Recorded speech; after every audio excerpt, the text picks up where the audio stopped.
তো আবারও চলে আসলাম তোমাদের মাঝে আরেকটা গুরুত্বপূর্ণ ভিডিও নিয়ে। তো আজকের ভিডিওটা সম্পূর্ণ আলাদা। তোমরা প্রত্যেকে জানো যে আমাদের পশ্চিমবঙ্গে সামনেই ইলেকশন, মুখ্যমন্ত্রী ভোট। 1 থেকে 2 মাসের মধ্যে আমাদের মুখ্যমন্ত্রী ভোট হবে।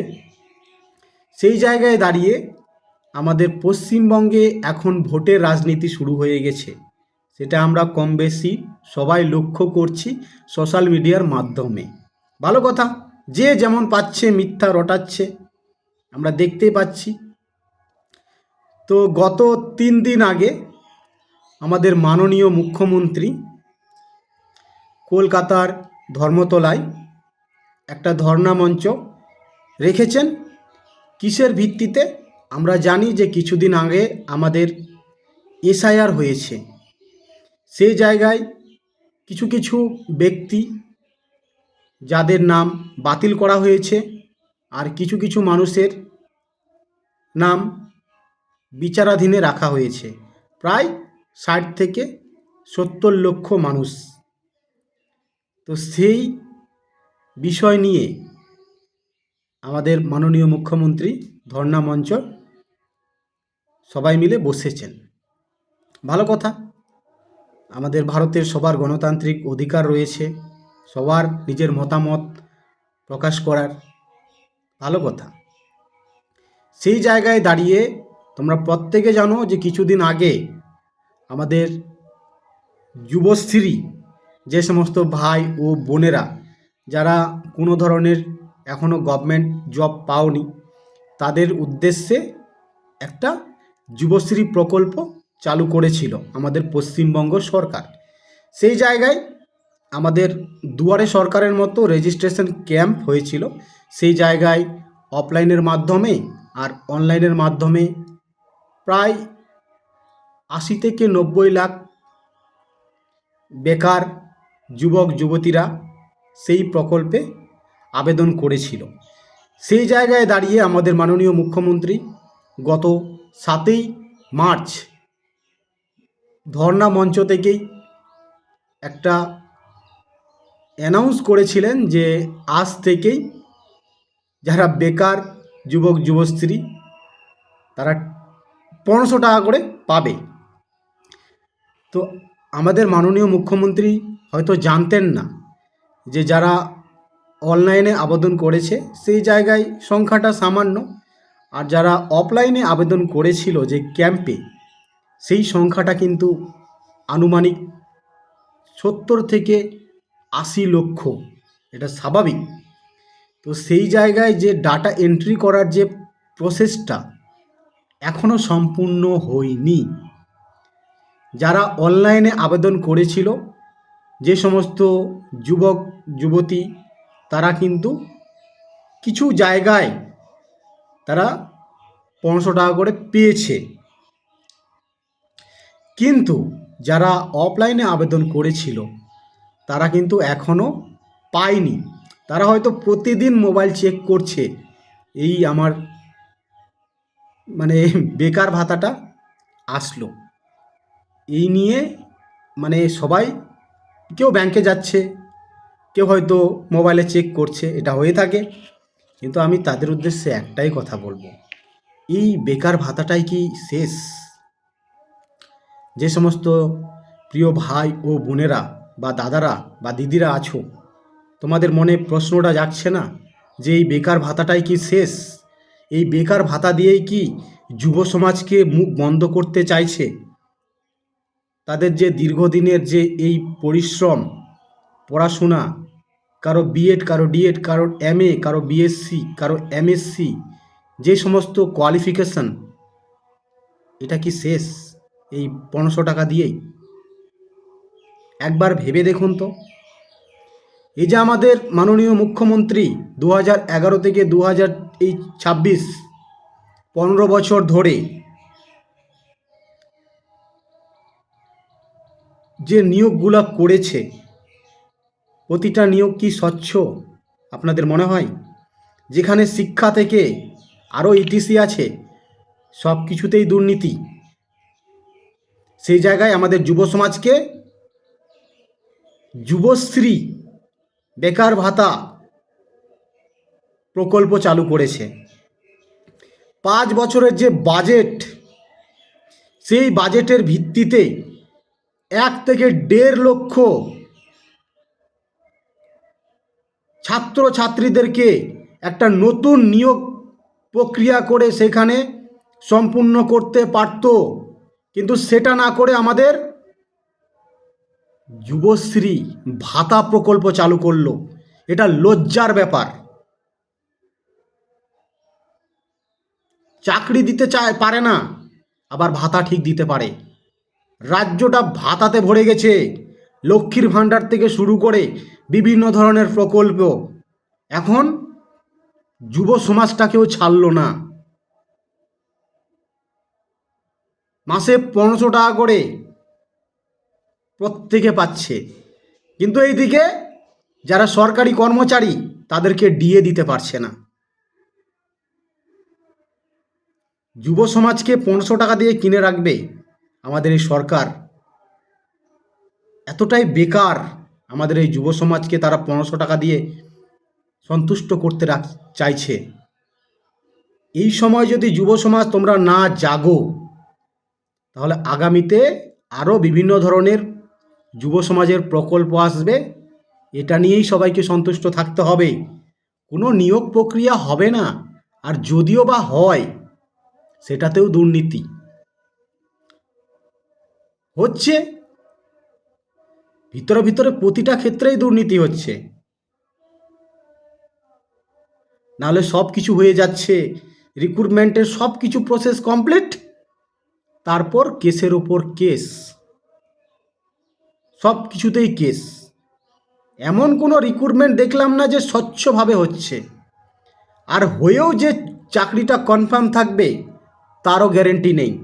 আমরা কিছুদিন আগে দেখলাম যে 26,000 যে শিক্ষক, তাদের প্যানেলটাকে বাতিল করা হলো।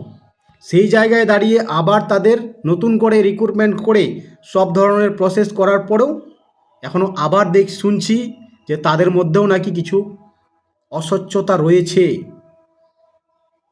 তাহলে কিভাবে স্বচ্ছভাবে নিয়োগগুলো হচ্ছে? আর এইদিকে আমাদের আরও আছে যারা দীর্ঘদিন ধরে অপেক্ষা করছে কবে রেজাল্ট পাবলিশ হবে, কিন্তু সরকারের বিন্দুমাত্র কোনো ধরনের আক্ষেপ নেই, সেই দিকে কোনো নজর নেই, কারণ কেসের ওপর কেস। এক্সাম ক্লিয়ার করছে, মাঠ ক্লিয়ার করছে, ইন্টারভিউ ক্লিয়ার করছে। সরকারের কাছে আবেদন করা হচ্ছে যে তোমরা ক্যাটাগরি ওয়াইজ তাদের যে নাম্বার সেটা প্রকাশ করো, কিন্তু সরকার কোনোভাবেই সেটা প্রকাশ করছে না। তার মধ্যে সেটাতেও কেস। জানি না কবে সঠিকভাবে নিয়োগ প্রক্রিয়াগুলো সম্পূর্ণ করবে, কিন্তু করছে না। আমাদের যুবক যুবতীদের কি করছে, 1500 টাকা করে ভাতা প্রকল্প চালু করেছে। এটা মেনে নেওয়া যায়? কি দুর্ভাগ্য! যে কোনো নিয়োগ হচ্ছে সেই জায়গায় দুর্নীতি। কি অবস্থা! সেন্ট্রালের ক্ষেত্রে তো হচ্ছে না, সেন্ট্রাল এক্সামগুলোর ক্ষেত্রে তো হচ্ছে না।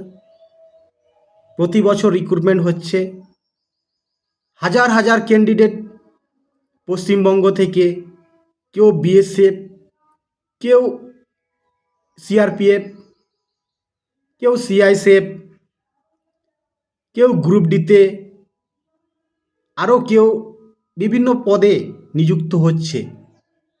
কিন্তু আমাদের পশ্চিমবঙ্গে কেন হচ্ছে না? আমাদের সামান্য 8 থেকে 9 কোটি মানুষ আমাদের পশ্চিমবঙ্গে। আমাদের মাননীয় যদি চাইতেন, অবশ্যই যুব সমাজকে একটা ভালো পথ দেখাতে পারতেন, কিন্তু তিনি কি করছেন? বিভিন্ন ধরনের প্রকল্প, ভাতাশ্রী, শিক্ষাশ্রী, এখন তো যুবশ্রী, সমাজটাকে, যুব সমাজকে একদম নষ্ট করে দিল। আপনি সামনে ইলেকশন আছে, আপনি নতুন নিয়োগ আনুন, নতুন ভ্যাকেন্সি বের করুন, সেই দিকে নজর দিন। যুব সমাজকে 1500 টাকা করে দিয়ে দিচ্ছেন, সেই 1500 টাকা দিয়ে কি হবে? কাদের লাভ হবে? যারা মাধ্যমিক পাস করেছিল, যারা পড়াশোনা ছেড়ে দিয়েছে, তাদের লাভ হয়েছে।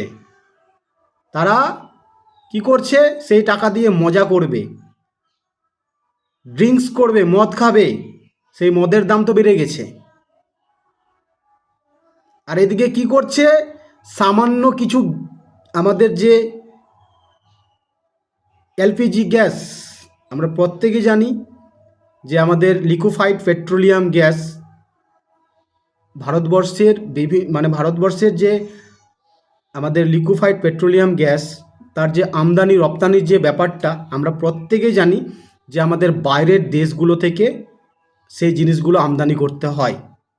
এবার আমাদের ভারতের বাইরে যে যে দেশগুলো আছে, সেখানে যুদ্ধকালীন পরিস্থিতি তৈরি হয়েছে। সেই পরিস্থিতির কারণে আমাদের ভারতে যে কিছু পরিমাণ যে এলপিজি গ্যাস সংযুক্ত আছে, যে সঞ্চয় করা রয়েছে, সেই সঞ্চয়ের ফলে আমাদের একটু হলেও একটু দাম বেড়েছে। কারণ বাইরে থেকে আমদানি করতে এখন অসুবিধা হচ্ছে, কারণ বাইরে একটা যুদ্ধকালীন পরিস্থিতি তৈরি হয়েছে, এটা স্বাভাবিক ব্যাপার। সেই জায়গায় সামান্য কিছু পরিমাণ মূল্য বৃদ্ধি হয়েছে আমাদের এলপিজি গ্যাসের ওপর, যেটা আমাদের রান্নার গ্যাস হিসেবে ব্যবহার করা হয়।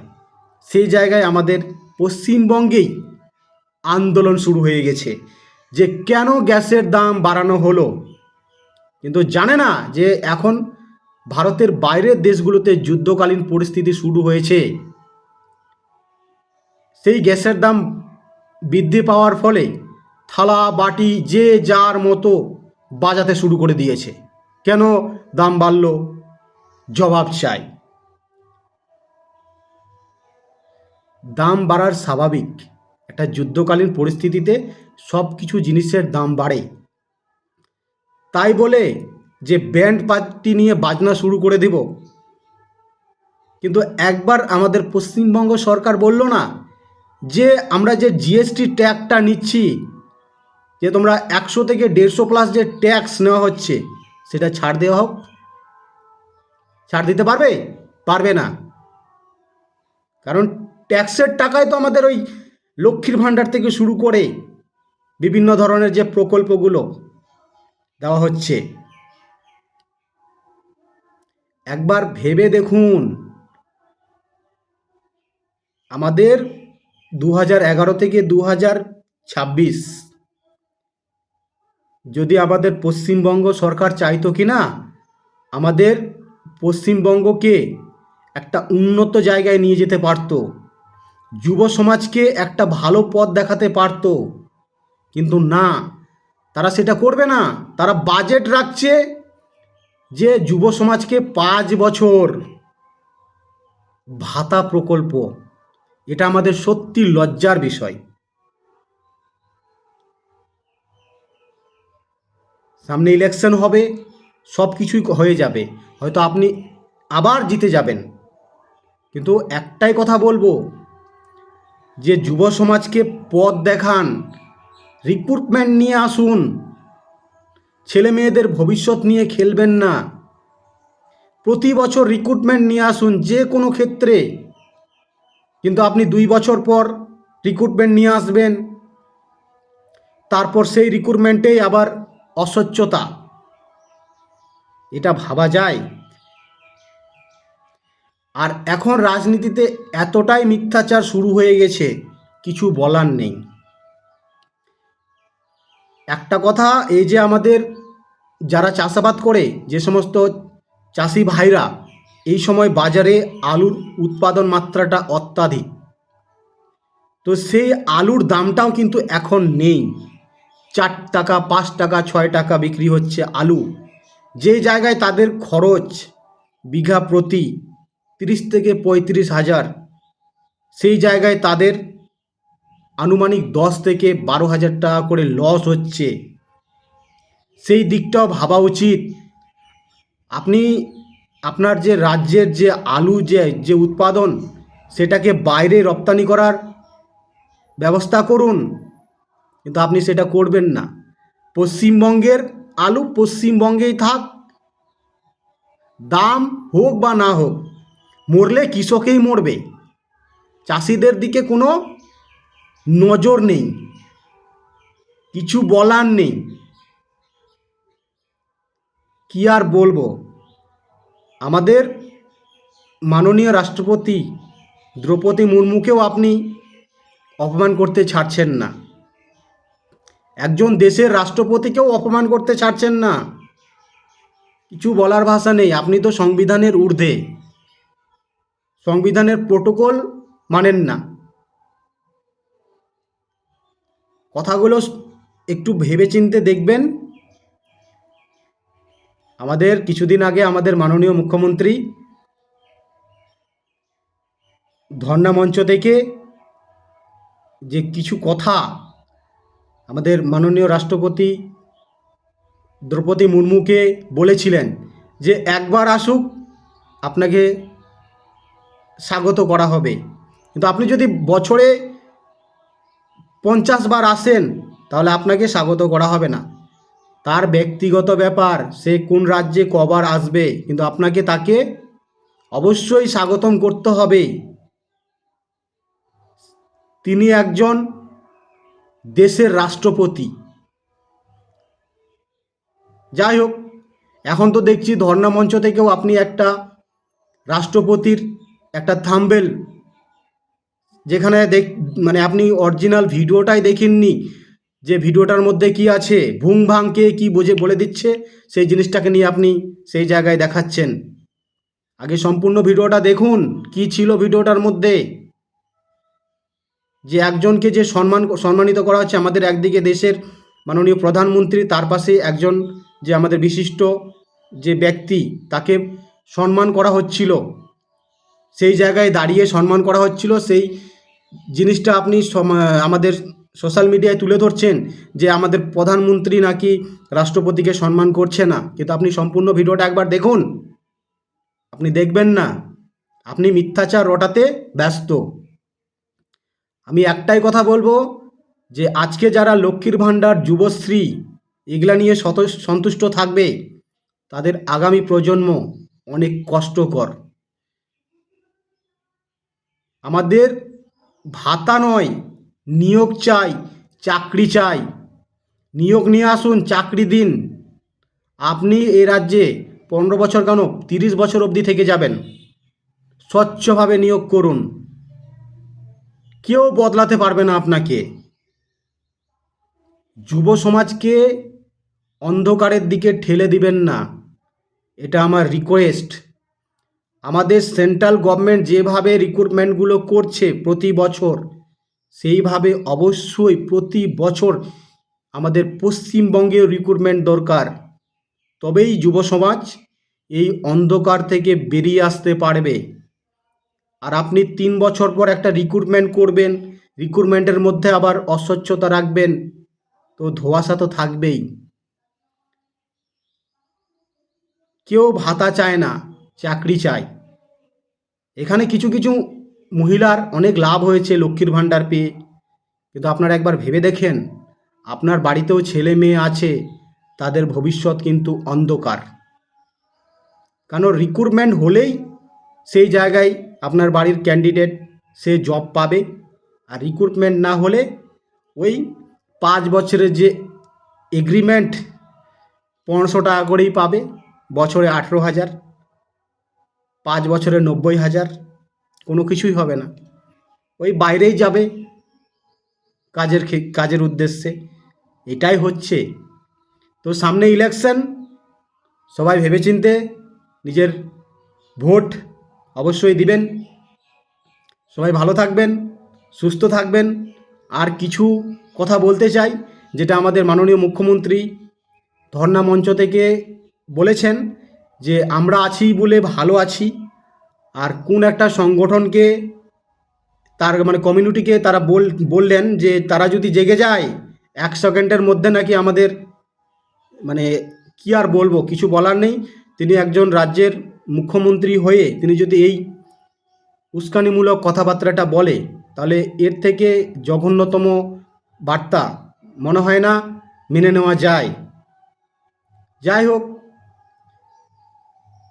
আমরা এখন না, প্রতি বছর দেখে আসি যে যখন ভোট আসে বিভিন্ন ধরনের এই অভিনয় আমরা দেখতে পারি আর দেখে আসছি, এটা কোনো স্বাভাবিক না, এভাবেই আমাদের দেখতে হয়। তো কিছু বলার নেই। সবাইকে একটাই কথা বলবো, এই যে যাদের এসআইআর নাম বাতিল হয়েছে, যাদের বিচারাধীন আছে, সবাই চায় তাদেরও যেন একটু বিবেচনা করে আমাদের নির্বাচন কমিশন মাননীয় জ্ঞানেশ কুমার স্যার মহাশয়কে একটা অনুরোধ, যে আপনি আবার একটা সুন্দরভাবে একটা সুযোগ দেওয়ার জন্য একটা, তারা যেন আবার নিজেরা যে কোনো ডকুমেন্টস নিয়ে আবার হেয়ারিংয়ে যেতে পারে, সেই জিনিসটা আপনি করতে পারেন। এটা নিয়ে করুন, তারপর সুন্দরভাবে নির্বাচন করুন, তাহলে হয়তো অনেকটা লাভ হতে পারে। কারণ এইভাবে ইলেকশন হলে জানি না কতটা সম্পূর্ণ হবে, কিন্তু হ্যাঁ, দ্বিতীয় সুযোগ দেওয়া উচিত। হয়তো কেউ হেয়ারিংয়ে আসেনি, সেই জায়গায় তারা বাতিল হয়েছে, বা অনেক ক্ষেত্রেই যারা এখনও বিচারাধীনে আছে তারা হয়তো কোনো কিছু এভিডেন্স ঠিকঠাক আর ডকুমেন্টস হয়তো শো করতে পারেনি বলেই তাদের বিচারাধীনে রেখেছে। তো এটার উপর নজর দেওয়া অবশ্যই দরকার, কারণ ইলেকশন আছে। এই নিয়েই আমাদের মাননীয় মুখ্যমন্ত্রী ধর্নায় বসেছেন। কিন্তু আমি একটাই কথা বলবো, ধর্না মঞ্চে বসে কোনো ধরনের মনে হয় না লাভ হবে। অবশ্যই আপনি এটার উপর কেস করতে পারেন, কারণ সব কিছুতেই তো কেস আমাদের রাজ্যে।